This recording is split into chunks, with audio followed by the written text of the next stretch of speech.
শিক্ষার্থী বন্ধুরা, আর ফাউন্ডেশনের পক্ষ থেকে আমি রাসেল আহমেদ আপনাদের সবাইকে স্বাগতম জানাচ্ছি অ্যাডোব ফটোশপের তৃতীয় পর্বের টিউটোরিয়ালে। তো গত পর্বে আমরা কিছু কাজ দেখেছি, তো আজকে আমরা আরো কিছু নতুন নতুন কাজগুলো দেখব। তো আজকে আমরা যেটা দেখব সেটা হচ্ছে ফটোশপের লেয়ারের কাজ। এটা হচ্ছে সবচাইতে গুরুত্বপূর্ণ, কারণ একটি পিএসডি ফাইল সবসময় লেয়ার্ড হয়ে থাকে। এটাই হচ্ছে পিএসডি ফাইলের বৈশিষ্ট্য, এবং লেয়ারের মধ্যে বিভিন্ন কাজগুলো করা থাকে যেগুলো আমাদের ব্যবহার করতে হবে, বা বিভিন্ন ইমেজগুলো যেগুলো থাকে সেইগুলো কিন্তু আমাদের ব্যবহার করতে হয়। তো খেয়াল করুন, আমাদের যে এটাই এই যে যেই ডকুমেন্টটা আছে সেই ডকুমেন্টটাতেই আমরা কয় রকম কাজ করেছি। একটা টেক্সট দিয়েছি, একটা ব্যাকগ্রাউন্ড আমাদের আছে, তারপরে আছে দুইটা শেপ, তিনটা শেপ বলা চলে। তো সেই জন্য এখানে লেয়ার তাহলে কয়টা হবে? ব্যাকগ্রাউন্ডের জন্য একটা, টেক্সটের জন্য একটা, আর এই তিনটার জন্য একটা। তো খেয়াল করেন এখানে কিন্তু সেটাই আছে। অর্থাৎ এই লেয়ার উইন্ডোটি যদি আপনাদের না থাকে, সেই ক্ষেত্রে আপনারা যেখান থেকে আনবেন সেটা হচ্ছে উইন্ডো, তারপরে এখান থেকে লেয়ারে ক্লিক করবেন, অথবা কিবোর্ড থেকে F7 চাপ দিলে লেয়ারটা চলে আসবে। তো এইখানে আমাদের এই যে শেপটা, তো আমরা চাচ্ছি যে আমাদের এই শেপটা ডকুমেন্টে থাকবে কিন্তু হাইড হয়ে থাকবে। সেই ক্ষেত্রে আমরা এই যে এখানে চোখ চিহ্ন আছে সেটা যদি তুলে দেই, সেক্ষেত্রে এটা কিন্তু আর দেখা যাবে না, আবার যদি দেই সেক্ষেত্রে দেখা যাবে। তো এইভাবে লেয়ারের কাজগুলো করা হয়। আর যখন সব লেয়ার হাইড করে দেবেন, ডকুমেন্টটা ট্রান্সপারেন্ট হয়ে যাবে। তো এইভাবে আমাদের এইগুলো হচ্ছে লেয়ারের কাজ। আপনি চাইলে দেখা যাচ্ছে আমরা শেপগুলোকে আলাদা একটা ফোল্ডারে রাখতে চাই, তাহলে এখানে একটা ফোল্ডারে ক্লিক করবেন, করার পরে এখানে আপনি নাম দিতে পারবেন, যে এটা নাম দিলাম শেপ, শেপ নাম দিলাম, দেওয়ার পরে এই লেয়ারগুলো আমরা এর ভিতরে ড্রাগ করে দিয়ে দিতে পারি।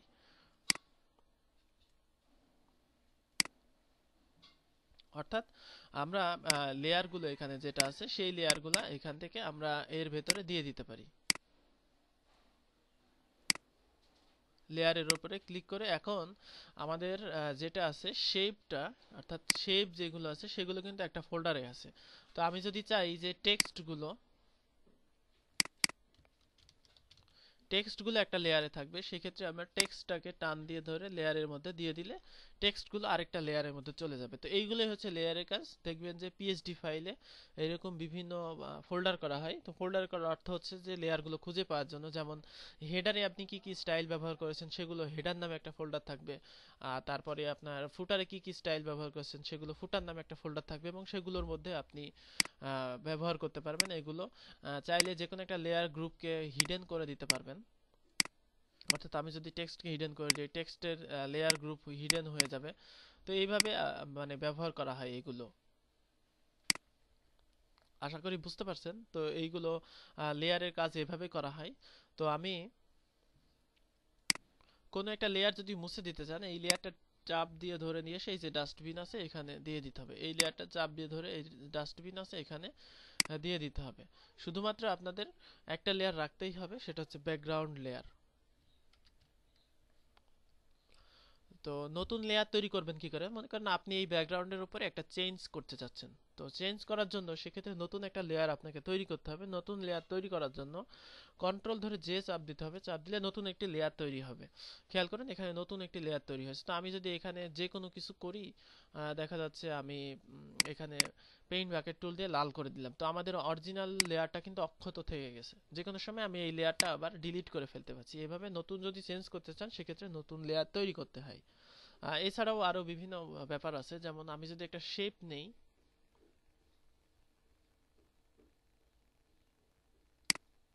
অর্থাৎ একটা এইরকম আমি নিলাম। তো এটার কালারটা আমি যদি চেঞ্জ করতে চাই, এখানে ডাবল ক্লিক করে আমি কালারটাও চেঞ্জ করতে পারছি। তো এই কালার দিলাম।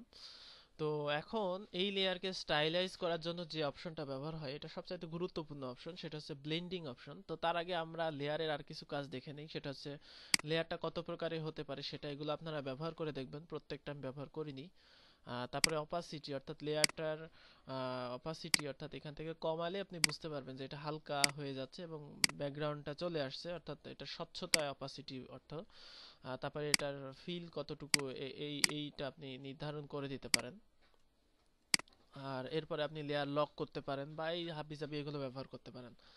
তাহলে এই লেয়ারে আমরা ব্লেন্ডিং অপশন ব্যবহার করব, যেটা আমাদের এখান থেকে আমরা যেতে পারি। এখান থেকে লেয়ারের উপর রাইট ক্লিক করলে কিছু অপশন আসবে, ব্লেন্ডিং অপশন, আমি এটা ব্যবহার করেছি।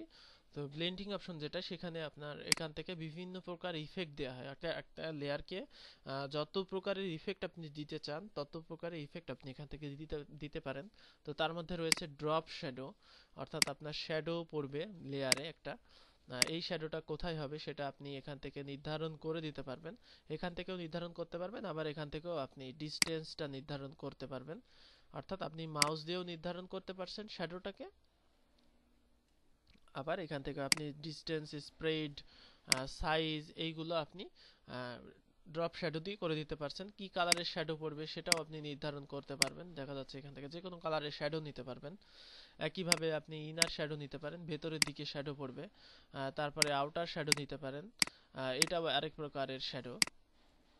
ইনার গ্লো দিতে পারেন, ইনার গ্লো দেওয়ার জন্য এটা ব্যবহার হবে। এগুলোর প্রত্যেকটার আলাদা আলাদা অপশন আছে যেগুলো আপনারা ব্যবহার করে দেখবেন। ব্রাভেল অ্যান্ড এমবস দিতে পারেন, এটাও একটা মানে অপশন আর কি। তারপরে আপনি এখান থেকে এটা দিতে পারেন, এখান থেকে টেক্সচার দিতে পারেন। আপনার লেয়ারের মধ্যে হালকা হয়ে একটা টেক্সচার ব্যবহার হবে। স্টেইন দিতে পারেন, কোন কালারের স্টেইন হবে সেটা নির্বাচন করে দিতে হবে। কালার ওভালে, অর্থাৎ আপনার এখান থেকে কালারটা একদম ফিল কালার যদি আপনি চেঞ্জ করতে চান সেক্ষেত্রে এখান থেকে ফিল কালারটা চেঞ্জ করতে পারেন। এরপরে গ্রেডিয়েন্ট ওভারলে, যেটা আমরা গ্রেডিয়েন্ট দিয়েছি, এখান থেকে আরও বিভিন্ন প্রকার গ্রেডিয়েন্ট পাবেন যেগুলো আপনারা ব্যবহার করতে পারবেন। তারপরে প্যাটার্ন আছে, যে আপনি যদি প্যাটার্ন দিতে চান আপনার লেয়ারে, যেটা আমরা এর আগে দেখেছি যে এখান থেকে আপনি প্যাটার্ন দিতে পারবেন। এছাড়াও আপনি স্ট্রোক দিতে পারবেন, যে চারিদিকে যদি আপনি বর্ডার দিতে চান বা বর্ডারে এরকম দিতে চান সেক্ষেত্রে স্ট্রোক দিতে পারবেন। স্ট্রোকের কালারটা কীরকম হবে সেটাও আপনি এখান থেকে নির্বাচন করতে পারেন। তো এটাই হচ্ছে ব্লেন্ডিং অপশন। আমি খুব দ্রুত চলে গেলাম, আপনারা এগুলো আস্তে আস্তে এক একটা প্র্যাকটিস করবেন এবং দেখবেন যে এটা আসলে কোনটা দিয়ে কি কাজ হচ্ছে, কোন অপশনগুলো বাড়ালে কি হচ্ছে, পজিশন ইনসাইড আউটসাইড করলে কি হচ্ছে, ব্লেন্ড গুলো যদি আমি চেঞ্জ করি সেক্ষেত্রে কি পরিবর্তন হচ্ছে এবং কোনটা আমার প্রয়োজন, সেইগুলো কিন্তু আপনাদের এখান থেকে দেখতে হবে।